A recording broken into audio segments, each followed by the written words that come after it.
வணக்கம் மக்களே. இந்த வீடியோ யாருக்காகன்னு பார்த்தீங்கன்னா, நம்ம வீட்டில் இருக்க குழந்தைங்களுக்கு அதிகமாக செல்லம் கொடுக்குற பேரண்ட்ஸ்க்காக மட்டும்தான். இது என்னென்னா, குழந்தைங்க ஒரு சில குழந்தைங்க ஒரு சில பேரண்ட்ஸ் தான் சொல்கிறேன், குறிப்பிட்டு தான், எல்லாரையும் தப்பாக நினச்சிக்காதீங்க. ஒரு பசங்க கேட்டு உடனேயுமே ஒரு சில பொருள்லாம் நீங்கள் வாங்கி கொடுத்துட்ற பேரண்ட்ஸாக இருந்தீங்கன்னா, தயவுசெய்து அந்த ஹேபிட்டை மாற்றிக்கோங்க. ஏன்னா எல்லா சூழ்நிலையுமே நம்ம கையில் காசு இருக்கும், நம்ம வச்சுருப்போம் அப்படின்னு சொல்லிட்டு சொல்ல முடியாது. ரோட்டில் பிறண்டு அழுகிற குழந்தைங்கலாம் நிறைய பேரை நான் பார்த்துருக்கேன். பசங்க எந்த மாதிரி பொருள் கேட்டாலுமே, படிப்பு சம்மந்தப்பட்ட பொருள் இல்லாமல் வேறு எது கேட்டாலுமே பசங்களுக்கு ஒரு 10 நாளோ அட்லீஸ்ட் ஒரு வாரம் கழிச்சுனாச்சும் அவங்களுக்கு அந்த பொருளோட அருமை தெரிஞ்சதுக்கப்புறமா தான் நீங்கள் வாங்கி தரணும்.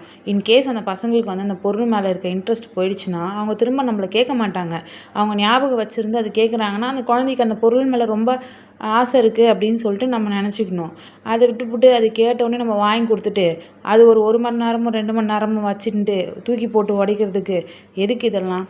அதே மாதிரி நம்ம பசங்களை நம்ம ஒரு பொருள் கொடுத்தா ஓரளவுக்குனா பயப்படுற மாதிரி பசங்களை வச்சுக்கோங்க. அதுக்குன்னு நாளாக செமையாக பொழைப்பேன். நீங்கள் அந்த மாதிரி என்னென்னு சொல்லி தெரியாது. ஒரு விஷயம் தப்பு, அதை செய்யக்கூடாது, அந்த பொருளை எடுக்கக்கூடாதுன்னா எடுக்கக்கூடாது தான், பண்ணக்கூடாதுன்னா பண்ணக்கூடாது தான். இந்த மாதிரி கைடன்ஸோடு வளங்க குழந்தைங்கள. அதுதான் அவங்க ஃப்யூச்சருக்கு நல்லது. போகிற போக்கில் நம்ம சேனலை சப்ஸ்கிரைப் பண்ணுங்கள். தேங்க்யூ.